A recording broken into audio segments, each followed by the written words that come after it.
Can't you understand? It's our future and Belgium's future that I'm thinking of.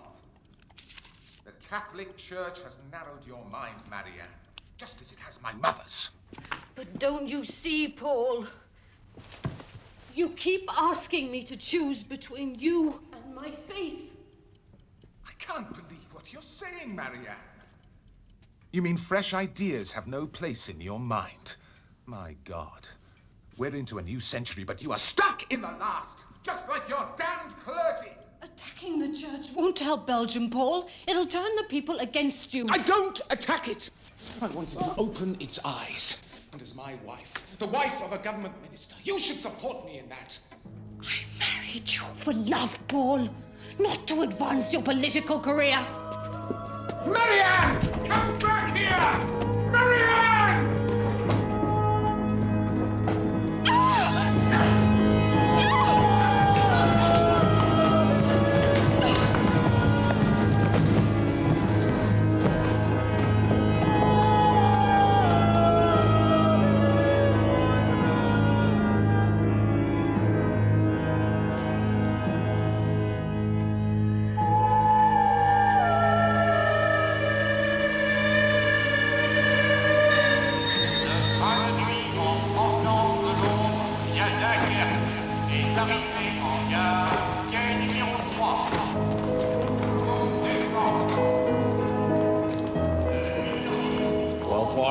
How does it feel being back in Brussels again after so many years? In the eye of my mind, Chief Inspector, I have never left.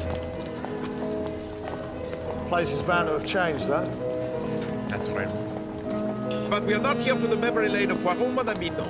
We come for the paying of the tributes to your good self. To be made a companion de la Branche d'Or, it is the highest honor my country can bestow. Very kind of Belgium, yes. But all I've done over the years is my job. Not at all, Chief Inspector. Time and again, ever since the Abercrombie forgery case, you have helped the Belgian police, and my country, it is grateful. Pity Emily couldn't come. Still, I think she's right.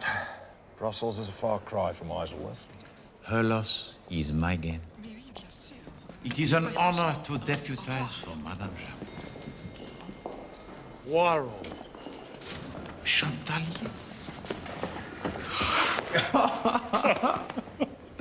Ah, mon Dieu. 20 years and you look the same. Is this fair, mon ami? Oh, pardon. You know the Chief Inspector Japp, of course? We work together often. Congratulations on your new appointment, sir. Commissaire, please. However did you manage, sir, when he went off to England? He wasn't always so clever, Chief Inspector. You remember Paul de Roulard? I remember that it was not I who made the mistakes in that case. It was everyone else. The old modesty lives on. Paul de Roulard died of natural causes, Hercule. The verdict of the court is there for all time. And it is wrong. Tell you what, I'm a disinterested party. Let me be the judge of this.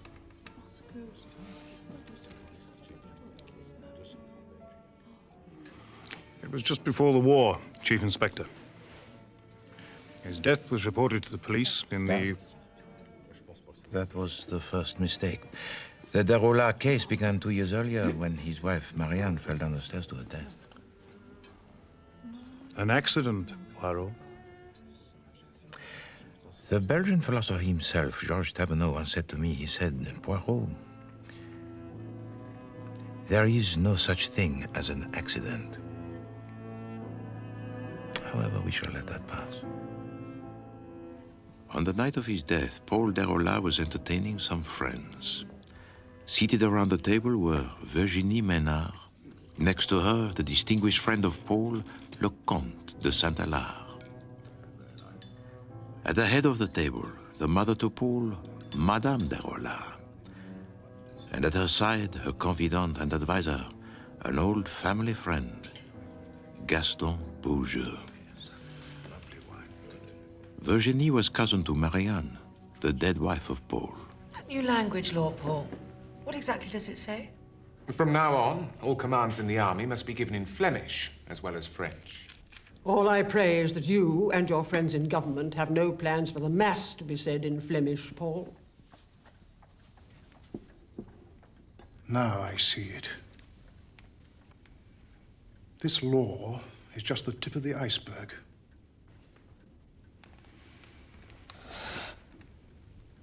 Your late wife always said that one day you'd get your claws into the church. Absurd.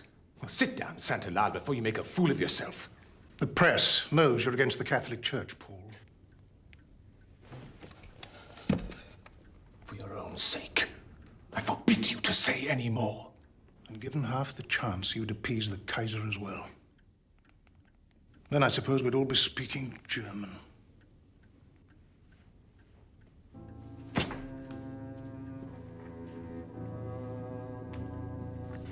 Another chocolate, Monsieur Beaujeu.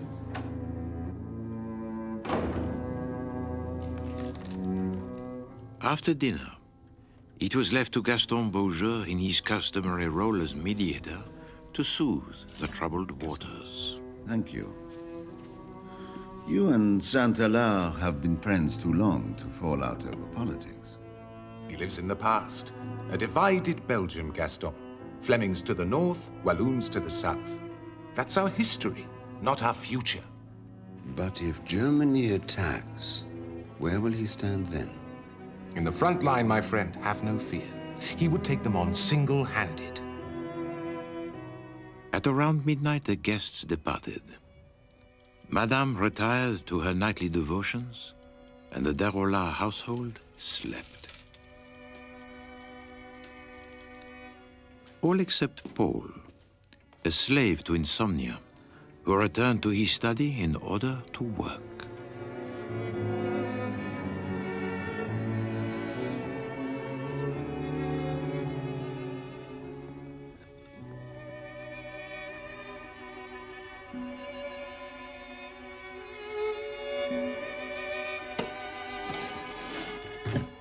Paul had a reputation for his austerity and discipline. He did, however, have two vices: the pursuit of his career and chocolates.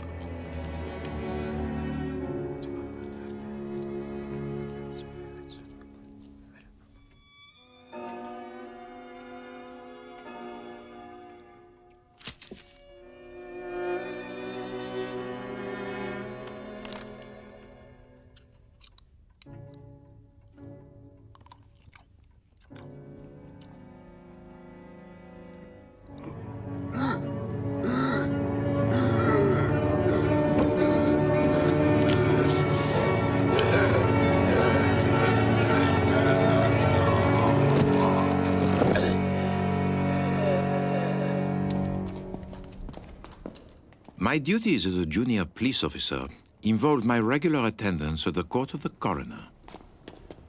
And you agree? The death of Paul Darola was treated by all those concerned as a matter of routine. Indeed not, Your Honor. Paul Darola. Those giving evidence saw no reason to question the death of Paul. And at first, neither did I. Being the victim of foul play. The principal witness in the case was my superior, Superintendent Boucher. Might have been the case. Nothing whatsoever, monsieur. We searched the house and found nothing untoward. You may step down.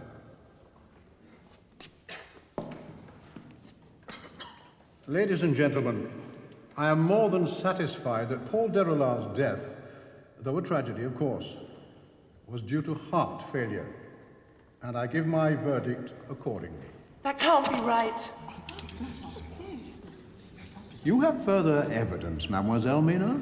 I tell you, he can't just have died. Well, why do you take everyone at their word? I would advise you, mademoiselle, to guard your remarks when addressing me. Forgive her, monsieur, for she is much affected by the death. We will look after her. My colleague Chantalier and I felt that the case was being dismissed too readily. And although we were only there as observers, we decided it was our duty to raise the matter with Superintendent Boucher. Superintendent Boucher, one moment, if you please. Chantalier and myself, we would be very happy to investigate further the Darola case. What for, may I ask? The outburst of the young lady in court. Can we ignore that? And also the victim, he was a government minister. That is precisely why you will put it out of your mind, Poirot. Superintendent. The case is closed, gentlemen.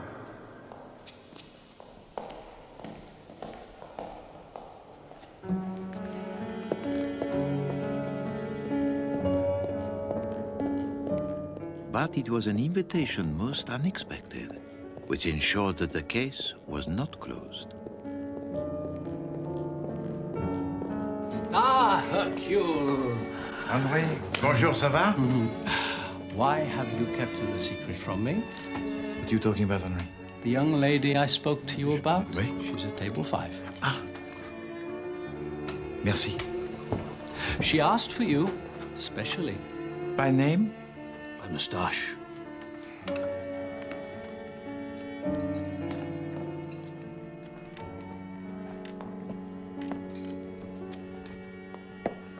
Hercule Poirot? At your service, mademoiselle? Virginie Maynard. Mademoiselle Maynard. Would you take a seat, please? Merci.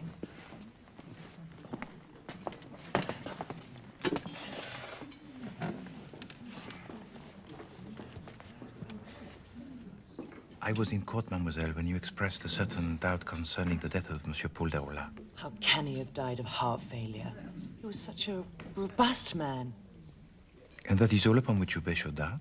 His apparent good health? And some feminine instinct, monsieur. You believe in such a thing? Perhaps.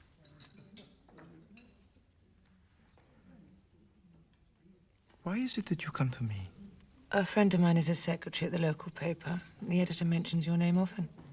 A spark in the otherwise dull embers of the police force, he says. Huh? He is a man of perception?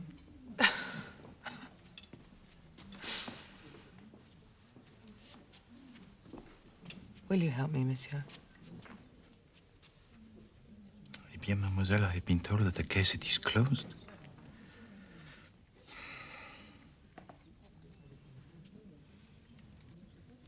But I am due some leave, which I shall take.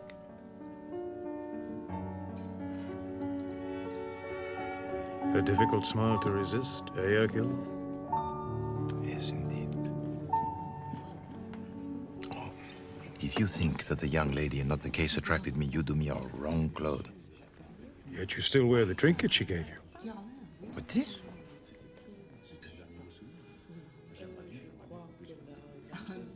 Bien sûr.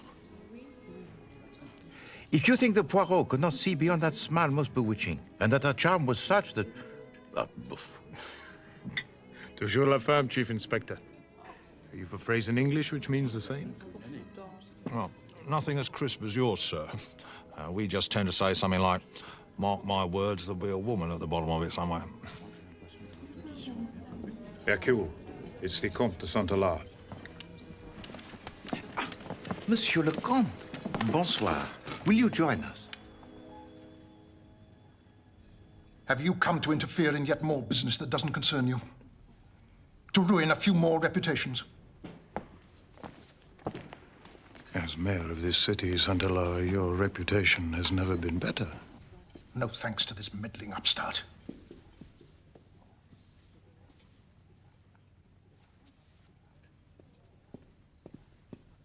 I swore to myself, Poirot, the next time I saw you, no matter when it was, the very next time I would... Monsieur le Comte.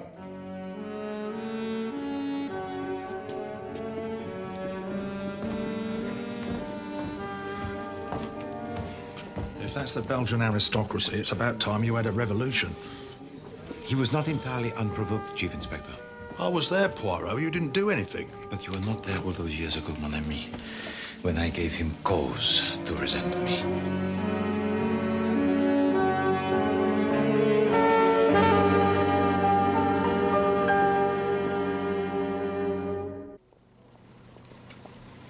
This, compagnon de la branche d'or they're awarding me, Poirot. Oui?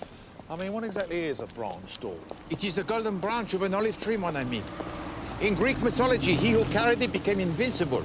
very useful in our line of work, yes, not Chief Inspector? Do we know who's presenting it yet? By tradition, it must be a fellow companion, but who it will be is yet undecided. The wife wanted royalty, of course, but I'm not fussy. Ah, the Derola house.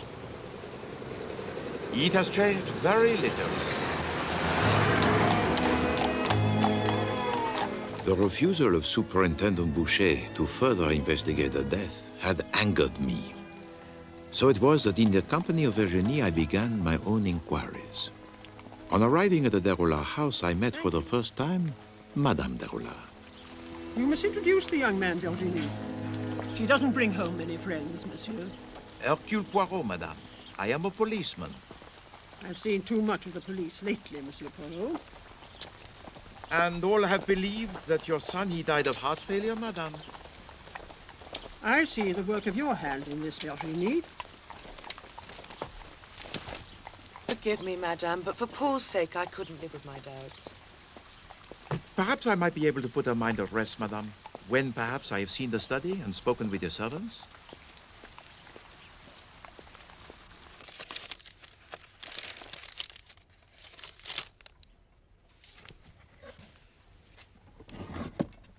Who is this lady? The wife of Monsieur Derola? Yes, Marianne, my cousin. She died 2 years ago. An accident here in the house. Paul never really got over it. So he kept her in the desk? Out of sight, out of mind, perhaps. Paul and his mother had a permanent tussle I never really quite understood. Paul would hide the photograph in the drawer. His mother would bring it out again. Oh, Monsieur Belgium, I'd like you to meet Hercule Poirot. Gaston is our neighbor. Monsieur? Monsieur? I would urge you to be mindful of Madame de Roulard's feelings. She has lost a son. I shall be discretion itself. But if a crime has been committed, you will agree that justice must be served.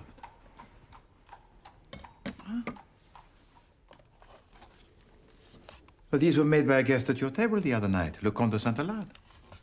Yes, he always brings a box when he visits. And the night of the death of Paul Derola? Yes, we had some with our coffee. But what color was the box at the table?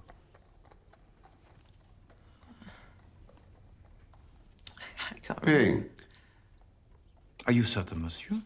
It was not of the two colors, the pink and the green, comme ça? Oh, how curious. I wonder. I just told you. Both halves were pink. Then I suggest that there is somewhere a second box. One with a green lid and a pink base. If anyone knew the whereabouts of the missing chocolate box, it would be the Derola servants. Virginie took me to meet them. This is Denise the cook and Jeanette the maid. Mademoiselle? Where's Francois, Denise? I think he's taken the afternoon off, mademoiselle. The chocolate box comprising the other two halves had been removed by the 80-year-old butler, Francois. That's the trouble with going back over crimes. The evidence gets lost. I agree that is usually the case, but not this time, Chief Inspector. The servant, Francois, had taken the box of chocolates to give to a lady friend.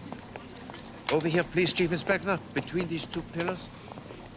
If we must. Indeed we must. I have promised most faithfully to Madame Jett to bring her back the photographs.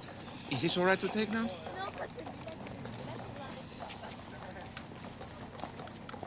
That should do the trick, Poirot. Oh, thank you.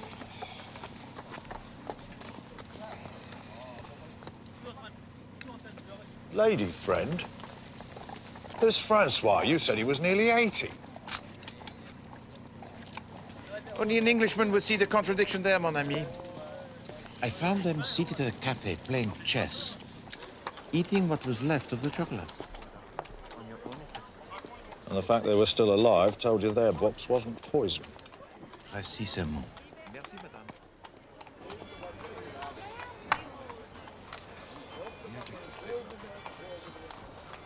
But this is the same box of chocolates that you handed around on the night of the tragedy. The same box, but with a different lid, n'est-ce pas? I don't know. Help yourself. Non. Merci.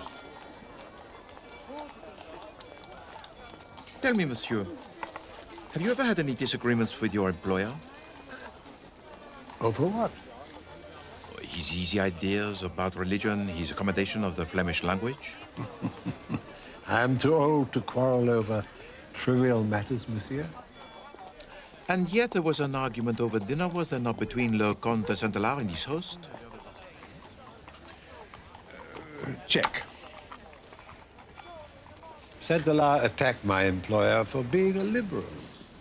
And Madame de Rolla, his mother, she's also a liberal? Sadly, no. A good Catholic, monsieur. Devout like Saint-Hilaire. Tell me, Francois, does any of the household use poisons?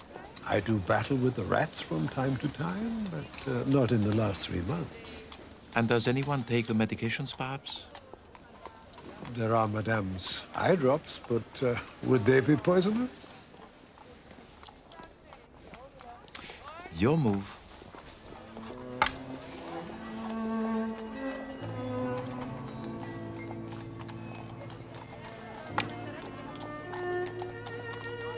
Checkmate.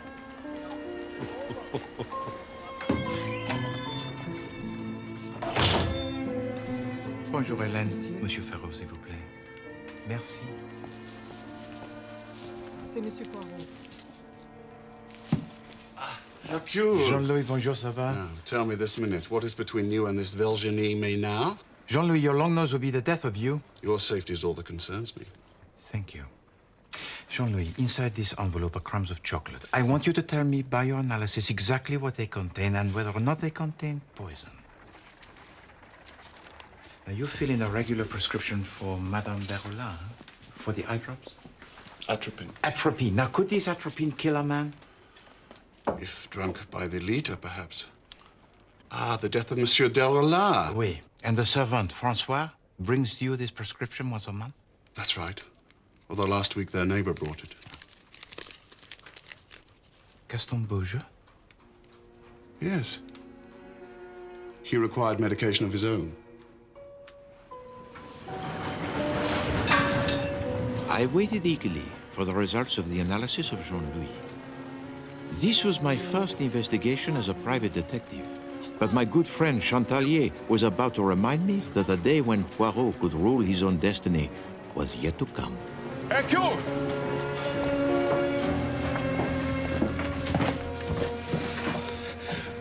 I've been looking everywhere for you. Why, there's a problem? I gave you my word, Hercule. He didn't hear it from me. But Superintendent Boucher wants to see you. En voiture! Will I need earplugs? I've had Madame de Rolla here. She has friends in high places, Poirot. Xavier Saint-Hilaire, for one. He's likely to be the next mayor of Brussels, and as such, could make my life extremely difficult. Whereupon, I will make yours even more so.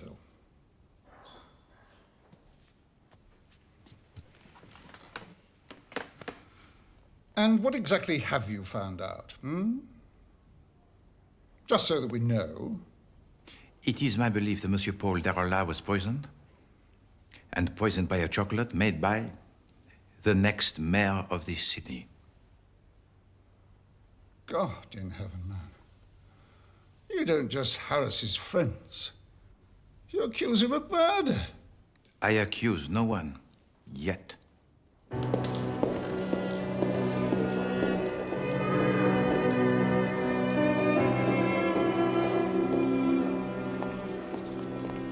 Tell us, what did Boucher say? Oh, about my findings? He was impressed. Never. I did not say favorably impressed. Hercule, for your own sake, you've got to drop this. Oh. Please, Virginie, make him see sense. I hope I haven't made things awkward for you, Hercule. Not at all. Virginie. Eh bien, at 6 o'clock, I have coming to my apartment a friend of mine who is a chemist. Huh? He's going to tell me exactly what those chocolates contain. If you have finished, would you come and meet him? Yes? Bon.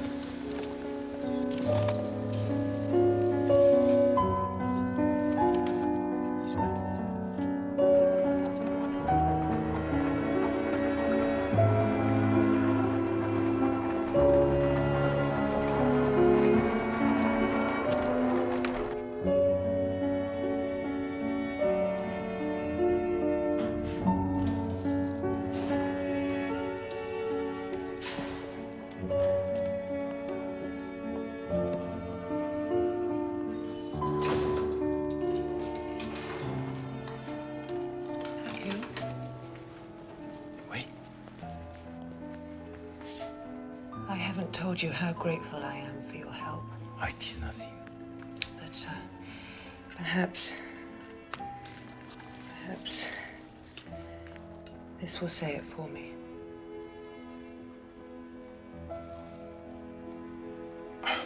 Virginie.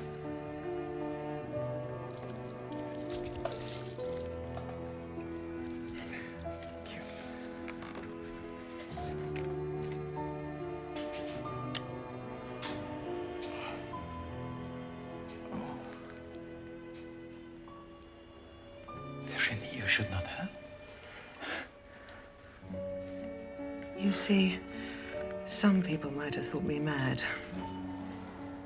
Perhaps you did. No. But at least you gave me the benefit of the doubt.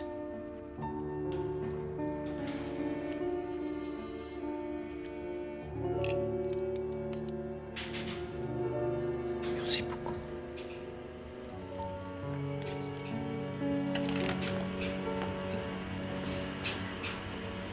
Hercule! Hercule! It is exactly as we thought. The crumbs you gave me... Yes.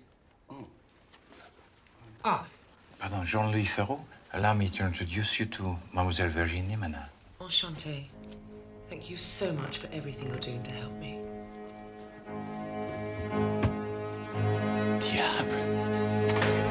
Wait! Wait, I am the police! Wait!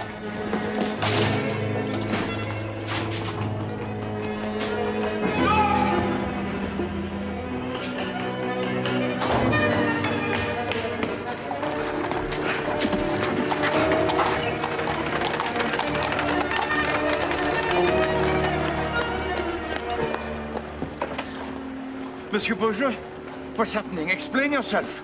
My heart, Poirot. Pills, the waistcoat pocket.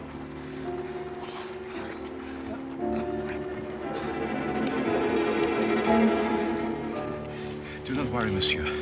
We will get you to a hospital.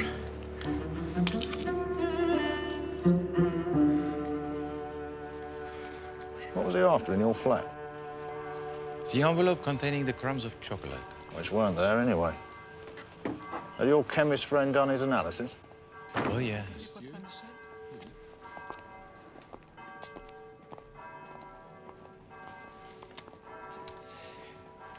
The crumbs contained a substance called trinitrin. It is taken for the high blood pressure. And Jean-Louis had made up an urgent prescription for Gaston Beaujeu 2 days before the murder. So you'd got him?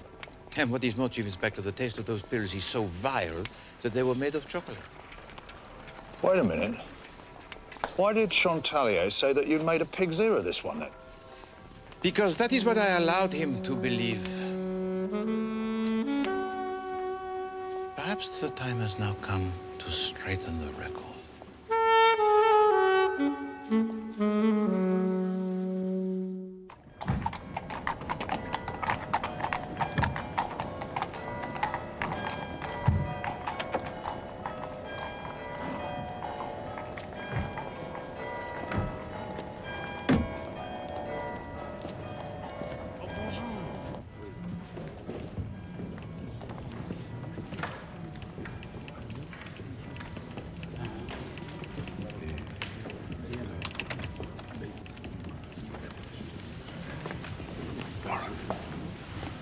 So this lot, They're all compagnons de la branche d'or, are they?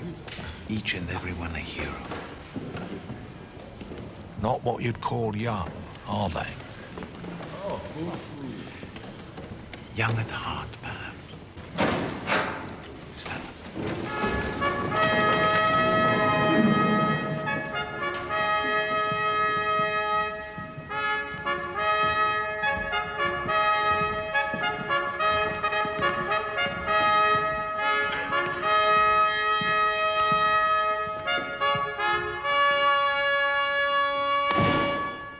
Bienvenue, compagnons de la branche d'or.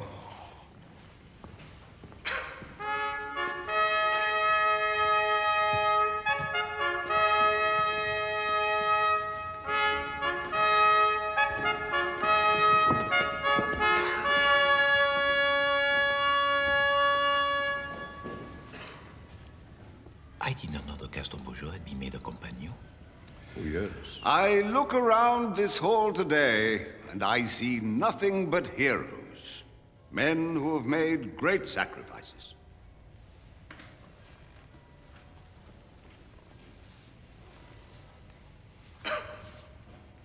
Today, we honor an English policeman for services beyond the call of duty. And as he joins the ranks of the invincible few, I proclaim James Harold Japp a compagnon de la branche d'or.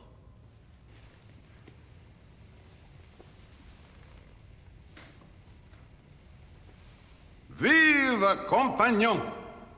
Vive le compagnon!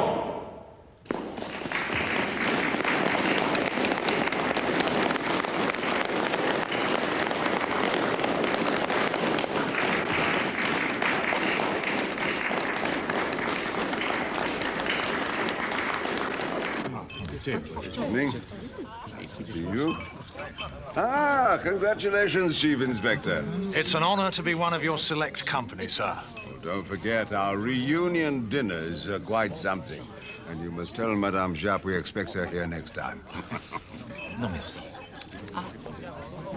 Congratulations, Chief Inspector Japp. Oh, vous êtes très élégant. Come, let us have some food. I think it's help yourself time, Poirot. Merci.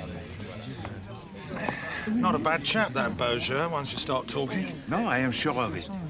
Yeah, but you had him down as a suspect at one stage. Well, even the good chaps can sometimes kill their fellow men, Chief Inspector. I believe Paul Deroulard was poisoned with trinitrin. Pills that you take for high blood pressure. Someone stole mine, Poirot, from the house, from my coat. I can't be sure. I would like to think that you are innocent, monsieur. But you told no one that the pills were missing.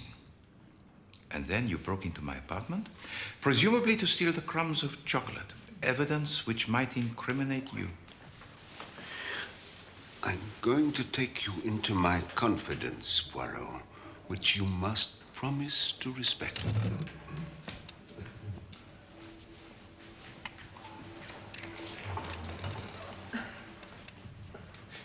I give you my word, monsieur. I work for Belgian intelligence, and my present job is to find out just who in the government would collaborate with Germany if she wages war. So Paul Deroulard was not so much a friend as a mine of information? Unwittingly, yes.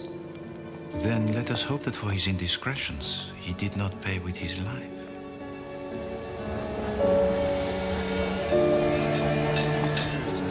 He tells me he is a member of the Secret Service, and then he makes me promise to keep secret this whole affair. You see how he ties my hands? How do I verify his story without breaking the confidence? Well, at least he agrees with us that Paul was murdered. Yes. Whether or not by him is another matter. He had the means, but not the motive. That is why we must dig deeper. You know, I would like to visit the chateau of Saint-Alain, huh? But there is a problem. Monsieur le Comte is always there. There's one thing he'll always venture out for. What? The opera.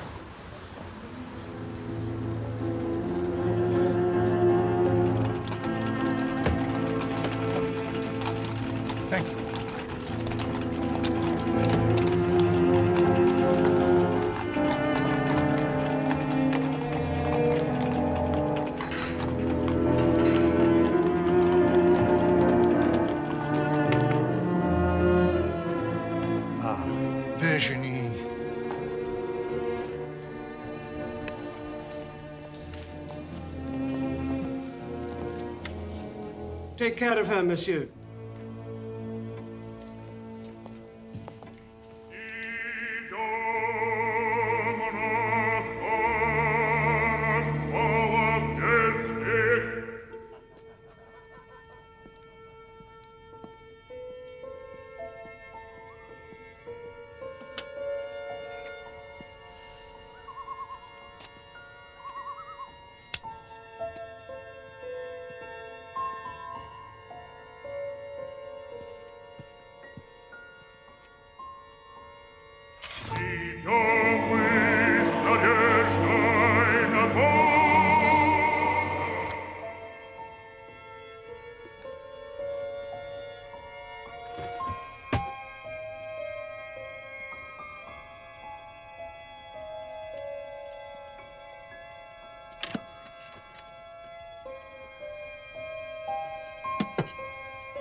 Trin. 3 times a day, Monsieur Gaston Berger. Found in the pocket of Xavier Saint-Hilaire. Hercule, you're a genius. Maybe so. But to reopen the case, Superintendent Boucher will need a confession from Saint-Hilaire himself. Hercule, I'm not sure you'd allow me to do this, but Saint-Hilaire holds me in high regard.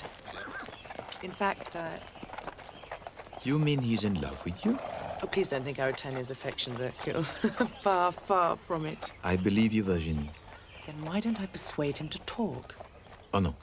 No, Virginie, this man, he could be a murderer. If you were there.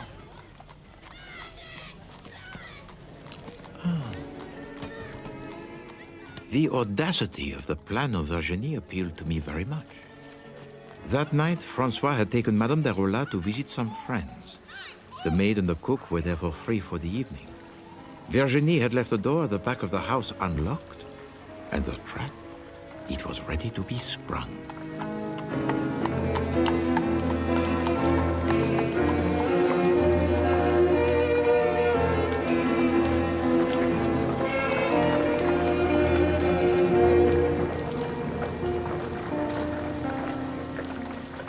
In spite of our differences, Paul could be such an amusing man.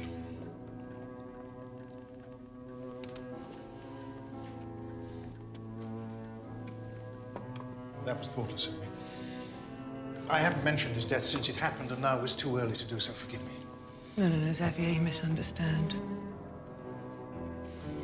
You see, I can't help thinking that his death was a just punishment. Virginie, I know the cause of his death troubles you, but he died of heart failure, nothing else. Some people do anything for their faith, Xavier. I admire that.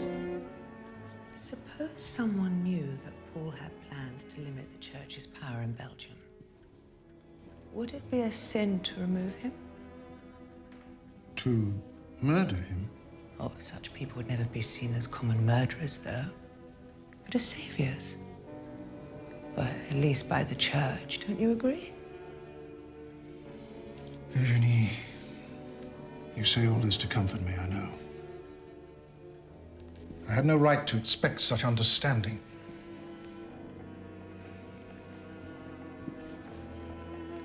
Least of all from a member of his family. What do you mean? I'm the one responsible for his death, Virginie. You killed him? As surely as if I'd fired a pistol at his heart.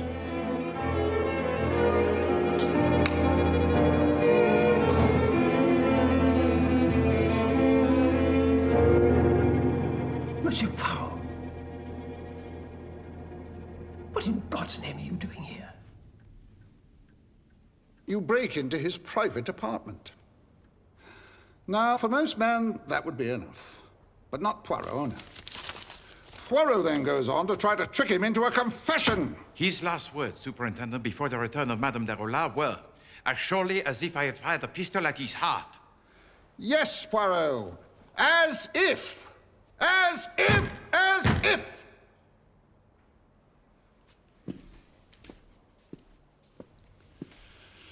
On the night Paul Derola died, there was an argument at the table. Santalar believes that argument led to the seizure that carried Paul off. I believe that you yourself should question him further. I do not need your advice on how to proceed, Poirot. On the contrary, you need mine. And you will begin by visiting Madame Derola and apologizing to her for all the distress you have caused.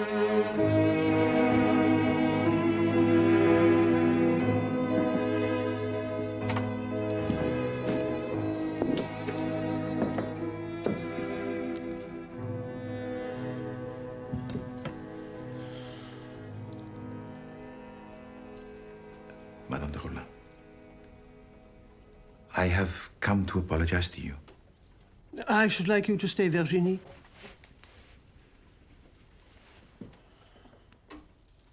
So, you think my son was murdered?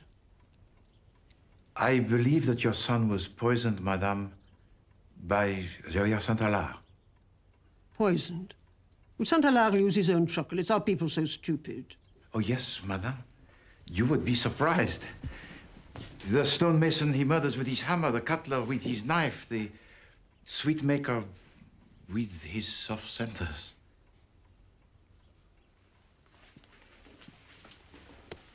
I took some crumbs of chocolate from this box, Madame. May I? Thank you. They contain a substance called trinitrin, a drug prescribed to your neighbor Gaston Beaujeu. And you questioned him? Oui, Madame, and he told me that the pills, they had been stolen. And when I searched the chateau of Saint-Alard, I found there the pill bottle which was empty. A finding is one thing. Can you prove all this? Tomorrow I have an appointment with the Minister of Justice, and he cannot argue with the scientific analysis of Jean-Louis Ferraud. And all from one little mistake. Francois told me to do with chocolate boxes, I believe. Oui, Madame. Having taken a few of the chocolates from one box, poisoned them, and then put them back into another box, the murderer replaced the lid incorrectly.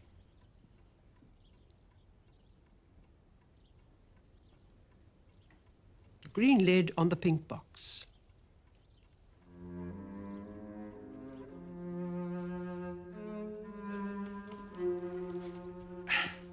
Such details are always at the heart of a case, Madame. You said the green lid to the pink box. Quite so.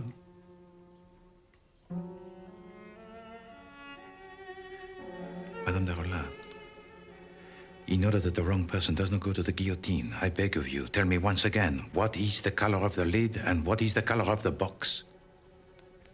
My eyesight is not what it was, monsieur. Your prescription for eye drops should have told me of the great burden you carried. For it was you, Madame Derola, who killed your son. Despite your failing eyesight, you added the liquid trinitrin from Beaujeu's pills to a sweet filling. You then put this mixture into the chocolates from the study of Paul. You replaced the glacé fruit to conceal the lethal concoction within.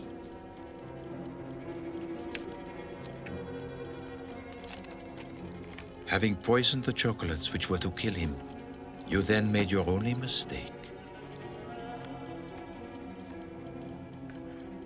The wrong lid to the wrong box. Having used the pills of Beaujeu, you then placed the pill bottle which was empty into the coat pocket of Le Comte de Saint-Alard. Why, Madame? To get it away from the house? Don't worry. I wouldn't let him die for my crime, much as I dislike the man. Why, madame? Why kill your own son? Because of what he was doing to our country, Virginie, and our church. I pray, monsieur, no woman in the world need ever choose again between love of God and the love of her child. But to take a life is a mortal sin, madame. How can a woman of such conviction so deny her faith? Paul was a murderer, monsieur. She did not die from an accident.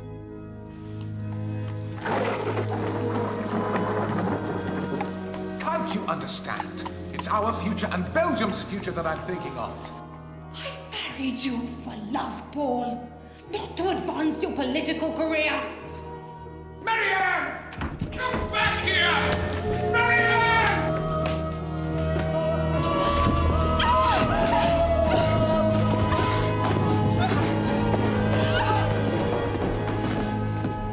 He knew I'd seen him do it, but we never spoke of it. Each of us afraid to admit he was capable of doing such a thing. Oh, so instead you taunt him by displaying the photograph.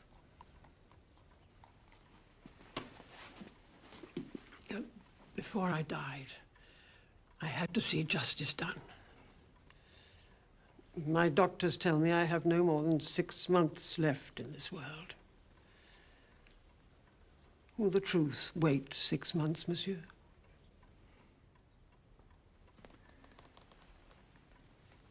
Perhaps longer, madame. You must tell it. Tell all when I've gone.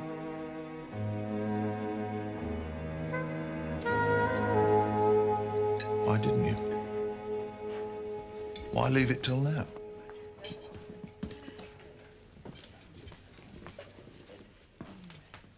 And why did Virginie say nothing? She and I agreed that it would be my decision. Paul Derola, he was a murderer. His mother acted for the greater good of the country. I admired her sacrifice, her moral courage. Who does anything these days for the greater good? At least I understand why St. Allard bears a grudge. You trying to trap him like that? Did you never make your peace with him? Well, had I told him the reason why I suspected him...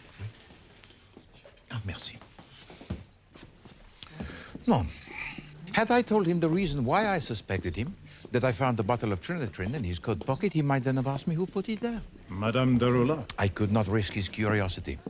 I wrote to him, of course, apologizing for my behavior, which was foolhardy, irresponsible.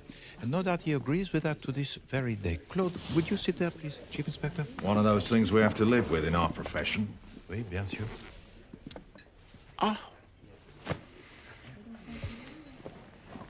Jean-Louis. To see you is to be young again. I've thought about you often down the years. Ah, moi aussi. Ah, mon ami. Mon ami. Hercule, I would like you to meet my 2 sons. Your 2 sons? This is Henri. Henri? And this brave fellow is Hercule. Hercule? You are indeed fortunate to have such fine sons. Henri, he has the look of someone, yes? No, perhaps I am wrong. No, I am right. Hercule also. There is a definite resemblance to someone I know. My wife, perhaps? Virginie.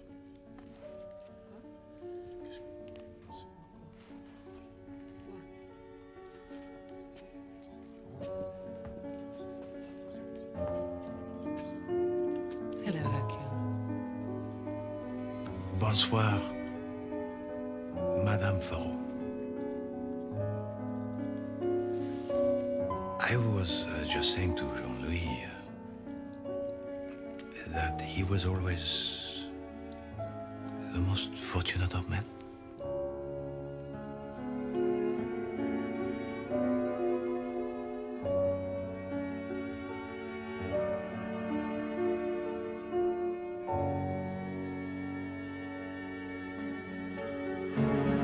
Mm-hmm.